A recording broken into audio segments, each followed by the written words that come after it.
नमस्ते फ्रेंड, आप सभी का एक बार फिर से वेलकम और आप सभी को गणेश चतुर्थी की बहुत बहुत शुभकामनाएं। आप स्वस्थ रहें, आपका परिवार स्वस्थ रहे, यही कामना प्रभु से करते हैं। फ्रेंड्स, एक न्यूज कल से सोशल मीडिया पे आ रहा है बैंक प्राइवेटाइजेशन के संबंध में। क्या बैंक प्राइवेटाइजेशन होने जा रहा है? गवर्नमेंट किन 4 बैंकों में अपना स्टेक सेल करने जा रही है और क्यों करने जा रही है?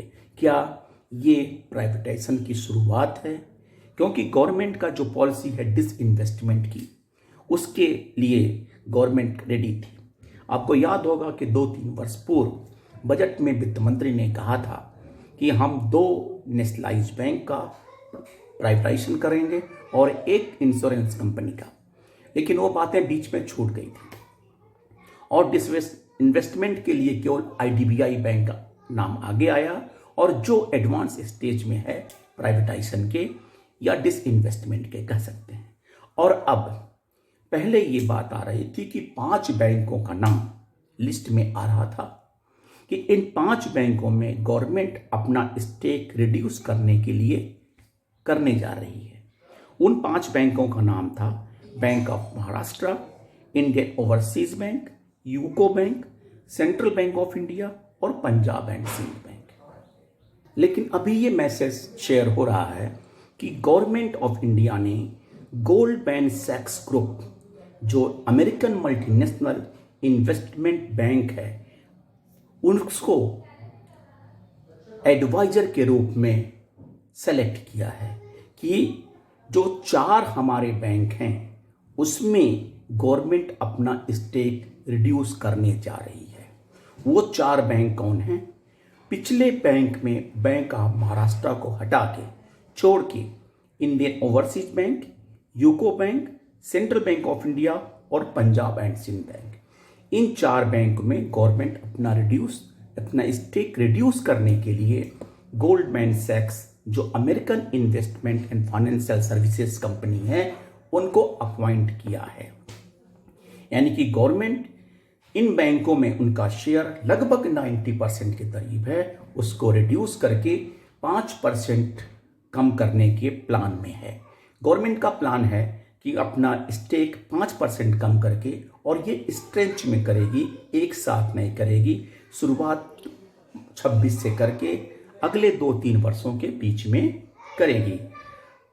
अब बात यहां पे आती है कि गवर्नमेंट ऐसा क्यों करने जा रही है? क्या वाकई गवर्नमेंट प्राइवेटाइजेशन के लाइन पे?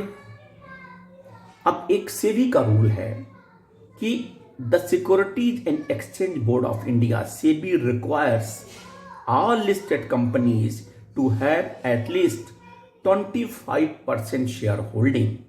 This means the promoter, in this case the government, can hold a maximum of 75%।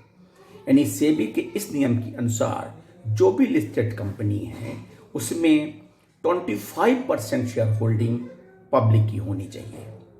अब इन बैंकों में लगभग 90 एंड अबव 90% का शेयर गवर्नमेंट का है, तो गवर्नमेंट अपना शेयर 75% तक लाने के लिए जो एवं उनके ऊपर का जो शेयर है उसको पब्लिक में ले जाना पड़ेगा।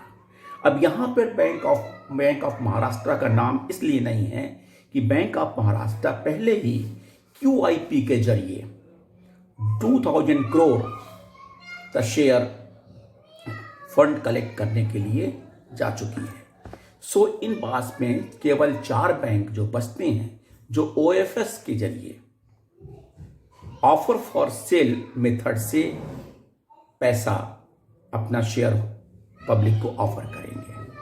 सो ये कहना अभी भी डिफिकल्ट है कि वाकई गवर्नमेंट प्राइवेटाइजेशन के लिए जाएगी अथवा नहीं जाएगी। तो पहला तो ये है कि सेबी की रिक्वायरमेंट को पूरा करने के लिए गवर्नमेंट को अपना स्टेक 75% तक लाना होगा, लेकिन ये एक स्ट्रेंच में नहीं होगा, वो अगले 2 साल 3 साल के भीतर ये होगा। सो ये कहना कि गवर्नमेंट प्राइवेटाइजेशन करने जा रही है पूरी तरह से उचित बिल्कुल नहीं है। सो अभी हम वेट एंड वॉच की स्थिति में हैं, लेकिन यूनियन अभी कुछ नहीं करेगी। यूनियन जब सब खेल खत्म हो जाएगा तो कहेगी हम स्ट्राइक करने जाएंगे, और फिर मामला सीएलसी में जाएगा जो सालों साल पेंडिंग रहेगा। जिस तरह से बाइपार्टाइट सेटलमेंट का रेजिडुअल इशू 5 साल तक पेंडिंग रहता है, सेम उसी तरह से। थैंक यू फ्रेंड्स, नमस्ते।